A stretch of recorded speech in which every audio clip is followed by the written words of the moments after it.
मुंबई के महापौर ने अपने कार्यकाल की प्राथमिकताओं को स्पष्ट करते हुए शहर के विकास और नागरिक सुविधाओं को मजबूत करने का संकल्प दोहराया है। पत्रकारों और प्रसार माध्यमों से संवाद के दौरान उन्होंने कहा कि उनका पूरा कार्यकाल जनता के हित में समर्पित रहेगा। महापौर ने बताया कि बृहन मुंबई महानगर पालिका की स्वास्थ्य सेवाओं को और अधिक सक्षम और सुलभ बनाने पर विशेष जोर दिया जाएगा।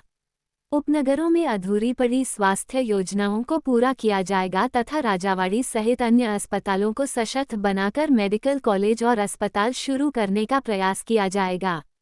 उन्होंने कहा कि नागरिकों की मांग को ध्यान में रखते हुए उपनगर में अत्याधुनिक कैंसर अस्पताल शुरू करने का उनका मानस है, ताकि मरीजों को बेहतर और सस्ती चिकित्सा सुविधा मिल सके।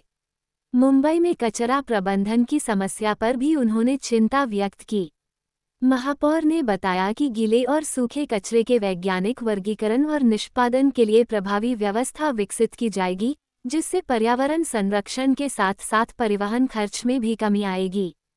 इसके अलावा विभिन्न संस्थाओं द्वारा सरकारी कार्यक्रमों में खर्च की जाने वाली राशि को सीधे महापौर निधि में जमा करने का आह्वान किया गया है, ताकि गंभीर और आर्थिक रूप से कमजोर मरीजों को अधिक सहायता उपलब्ध कराई जा सके।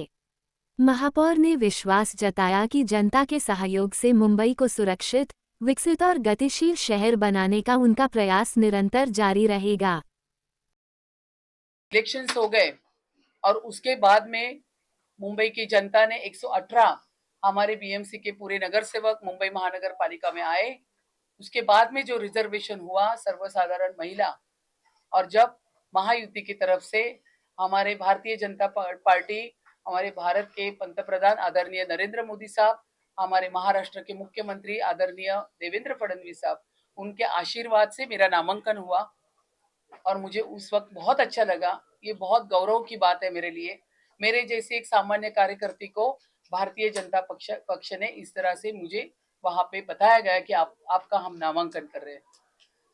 उसके बाद में आज मैं यहाँ पे सभागृह में पदग्रहण मैंने किया। ये करते हुए मुझे मालूम है कि ये मुंबई का मेयर पद है, लेकिन उसी के साथ में मैं मुंबई की सेवक करके काम करना चाहती हूँ। जबकि मैं 20-22 साल से हर मुंबई के रास्ते पे, हर जगह पे मैं कार्यकर्ती करके काम कर रही थी। काफी लोग मेरा काम जानते हैं। मुझे आज भी ऐसा लग रहा था सुबह से कि ये सब होने के बाद मैं कहाँ जाऊँ विजिट के लिए, इस तरह की भावना मेरे दिल में आई थी। तो मैं सभागृह तो चलाना ही है, लेकिन उसके साथ में मैं मुंबई के हर रोड पे, हर गली में मैं सरप्राइज विजिट करना चाहूंगी। फिर हॉस्पिटल है, स्कूल है, वहां पे मैं देखना चाहूंगी कि क्या परिस्थिति है। लेकिन मैं बोलना चाहती हूँ कि 2000 पहले की मुंबई और 2014 के बाद की मुंबई में बहुत फर्क है। क्योंकि 2014 के बाद हमारे महाराष्ट्र के हमारे देवा भाऊ यहाँ पे मुख्यमंत्री बने और उन्होंने फिर मुंबई के पूरे रास्ते जिसको कंक्रीट करना हो, फिर उसी के साथ में जो मेट्रो की कनेक्टिविटी, उनका कहना है कि अगर मेट्रो की कनेक्टिविटी बढ़ेगी तो कम्यूटर्स बढ़ेंगे और कम्यूटर्स बढ़ेंगे तो कम्युनिकेशन बढ़ेगा। तो वो जो उनका कहना है वो पूरा कर रहे हैं। उसी के साथ में फिर कोस्टल रोड हो, फिर उसी के साथ में बीडीडी चाल के जो 160 स्क्वायर फीट में रहने वाले हमारे मराठी लोग हो, उनको 560 स्क्वायर फीट का घर देने का काम आदरणीय हमारे मुख्यमंत्री देवा भाऊ ने किया है। आदरणीय हमारे उप मुख्यमंत्री एकनाथराव शिंदे और देवा भाऊ ने लाड़की बहन योजना लाके हर बहन को सक्षम करने का काम किया है। इस तरह से अगर हमारी सरकार ये चल रही है, मुंबई करने देखा है, और इसी का नतीजा है कि जो बीएमसी के इलेक्शंस हुए थे उसमें अच्छा मैंडेट जनता ने हमें दिया है। लेकिन यहाँ पे अभी आने के बाद मुंबई के लिए बहुत काम करना है। फिर मुंबई के उपनगर में मैं मेडिकल कॉलेज या मेडिकल हॉस्पिटल के बारे में मैं सोच रही हूँ। राजावाड़ी का काम तो बहुत अच्छी तरह से चल रहा है। राजावाड़ी हॉस्पिटल को एम्स जैसा बनाना चाहिए, ये मैं चाहती हूँ। सब सुविधा होनी चाहिए। मुंबई महानगर पालिका का हॉस्पिटल, लोगों को ऐसा लगता है फिर हम कैसे एडमिट हो जाए, लेकिन उनकी वो पूरी भावना मुझे चेंज करनी है। सभी हॉस्पिटल के बारे में मैं सरप्राइज विजिट करना चाहती हूँ। स्कूल में जाना चाहती हूँ। जेनजी जो है, जो अभी के युवा बच्चे हैं, उनके साथ हम कम्युनिकेशन करना चाहते हैं। उनके साथ ज्यादा से ज्यादा मैं कार्यक्रम लेना चाहती हूँ। वो हमारा देश का भविष्य है। उनके दिल में जिस तरह से मुंबई होनी चाहिए वो हम साकार करना चाहते हैं।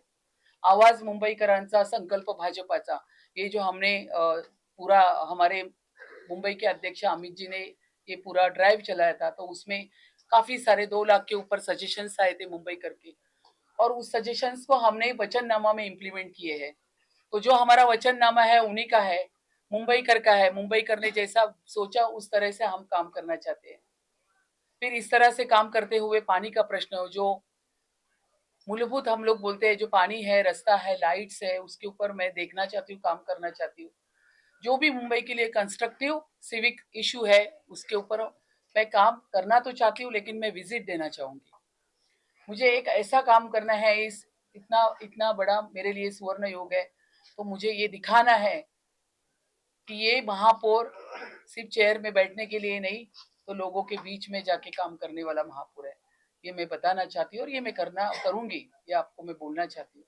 लेकिन इसी के साथ में हमारा जो मूल मूल मुंबई का जो टैक्स पेयर है, जो सीनियर सिटीजन है, जो महिला है, उनको रहने के लिए फुटपाथ नहीं है। तो फुटपाथ किसने कवर किया? इलीगल बांग्लादेशी हॉकर्स ने।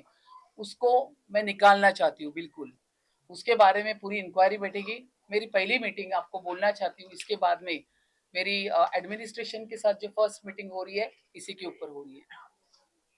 इसके बारे में मेरे सब लेटर्स भी जो विभाग है उनको गए हैं, और ये जो इलीगल बांग्लादेशी हॉकर्स बैठे हैं उसके ऊपर मैं कड़ी से कड़ी मेहनत करने वाली हूँ।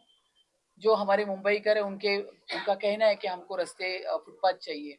तो इस तरह से पूरा काम मैं करना चाहती हूँ। उसी के साथ में जो महापौर निधि है, जिसमें 5,000 से लेके 50,000 तक हम हेल्प कर सकते हैं किसी गरीब विद्यार्थी को, स्टूडेंट को, या किसी पेशेंट को, तो मैं चाहती हूँ, मैं ये बढ़ाना चाहती हूँ। इसीलिए मैं सभी से अनुरोध